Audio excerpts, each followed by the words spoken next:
One thing I should mention on polylines, if you change or create a polyline to 0 width, then it obeys the line weight setting of the layer, just like a regular line.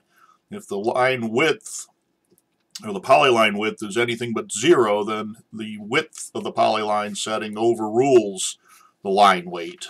So again, 0 width polylines act like regular lines by obeying the line width on the layer that they're created on or moved to.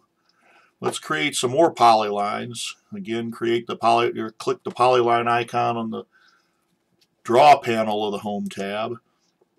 Specify your base point. The width remains whatever you last drew it. So I'll change the starting width. We'll invoke the width option. I use the keyboard W enter. We'll specify, say, 0 width. Again, this is a step often forgotten. You must specify the ending width. I'll change it to, say, 3 enter, so the segment of the polyline tapers. Hit enter. There's our segment tapers from 0 to 3. Specify a point. I'll invoke the width option again. Maybe can start it from 3, what it is, back down to 0. Enter. Maybe 0 for a while longer. W enter to start at, say, 0.5. Doesn't have to continue the same width across a vertice. And up to, say, 4. Enter. So the point is you can fluctuate the width starting and ending for each segment just by continuing to invoke the width option, specify the start and end widths between each vertex of each segment. You're also free to invoke the arc option after the beginning of a segment. Type A enter or otherwise invoke the arc option. Wrap the arc around as you like. Click an endpoint. Click more endpoints.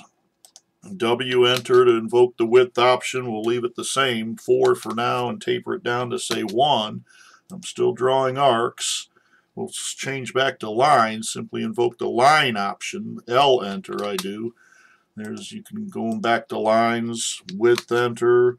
Start at 1. Say go to 4. You get the idea. A for arc, W for width, start it, where am I? 4, taper it down to 0.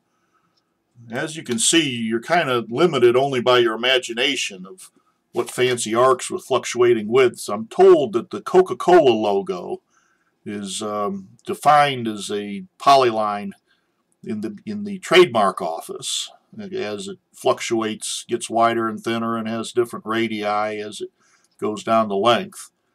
That's about all I have time for in this video, is fluctuating the widths and arcs and lines as you progress down a polyline. Again, a 0 width polyline will obey the line weight. Once you assign a width, that overrules the line weight setting of the layer. See you next time.